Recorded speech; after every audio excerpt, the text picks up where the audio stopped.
Hello বন্ধুরা, কেমন আছেন সবাই? আমার ভ্লগে আপনাদের সবাইকে স্বাগত। চলুন আজ আপনাদের ঘুরিয়ে আনি মহিষাদল রাজবাড়ির অন্দরমহল।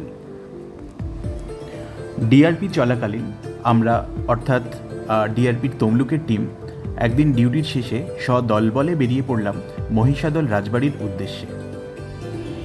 দোরগোড়ায় পৌঁছিয়েই আমরা টিকিট কেটে নিলাম। এখানে টিকিটের মূল্য 20 টাকা প্রতি জনের জন্য।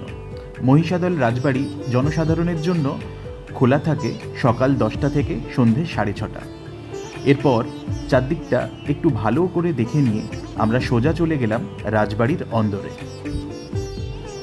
পশ্চিমবঙ্গের পূর্ব মেদিনীপুরে অবস্থিত এই মহিষাদল রাজবাড়ি সমৃদ্ধ রাজকীয় ঐতিহ্যের প্রতীক। এখানে এখন একটি জাদুঘর রয়েছে যা মহিষাদল রাজপরিবারের গল্প বর্ণনা করে। এই রাজবাড়ির কাছেই অবস্থিত মদন গোপাল জিউ মন্দিরটি তার বিখ্যাত রথযাত্রায় প্রচুর ভক্তদের ভিড় জমায়। রাজবাড়ির ইতিহাস সম্পর্কে যতটুকু জানা যায়, এই রাজবাড়ির ভিত্তি স্থাপিত হয়েছিল মুঘল আমলে। 1840 সালে এই রাজবাড়ির পুরনো প্রাসাদ তৈরি হয়েছিল, যা বর্তমানে পশ্চিমবঙ্গ হেরিটেজ কমিশন দ্বারা সংরক্ষিত। এই রাজবাড়ির 1935 সালে একটি নতুন প্রাসাদ তৈরি করা হয়েছিল। 18 শতকে রানী জানকী দেবীর সময় এই রাজবাড়ির সমৃদ্ধি শীর্ষে পৌঁছয়। বর্তমানে এই রাজবাড়ি একটি জাদুঘর, যেখানে রাজপরিবারের বিভিন্ন ঐতিহাসিক সামগ্রী সংরক্ষিত রয়েছে।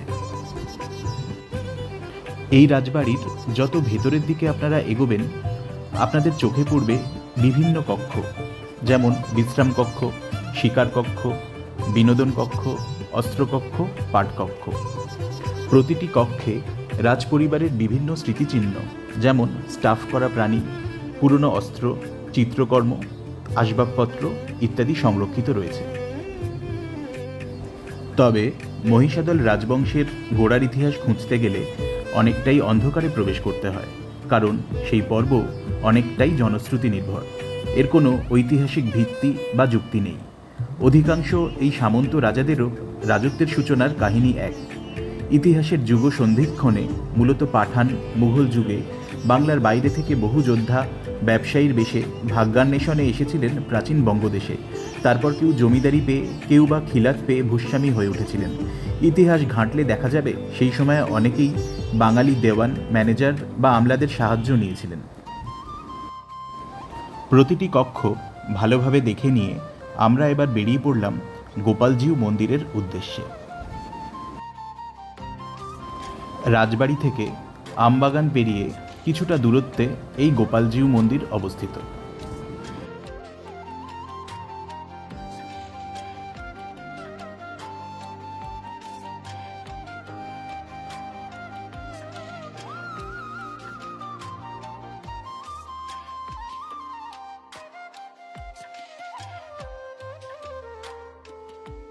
এই গোপালজিউ মন্দির রাজবাড়ির চত্বরের মধ্যেই অবস্থিত একটি বিখ্যাত মন্দির, যেখানে রাধাকৃষ্ণের মূর্তি রয়েছে।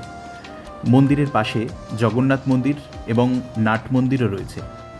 মন্দিরটি 1770 সালে রানী জানকী দেবীর শাসনামলে নির্মিত হয়েছিল। এটি একটি জনপ্রিয় পর্যটন কেন্দ্র। বিশেষত ডিসেম্বর থেকে জানুয়ারি মাসে পর্যটকদের আনাগোনা বেশি থাকে। এই মন্দিরটি তাদের বিখ্যাত রথযাত্রার জন্য পরিচিত, যা প্রচুর ভক্তদের আকর্ষণ করে। মহিষাদল রাজবাড়ির মহিষাদল শাসকদের অতীত গৌরবের সাক্ষ্য বহন করে।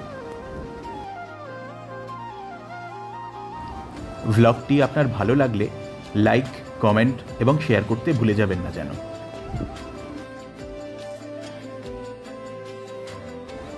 আজ তাহলে এটুকুই।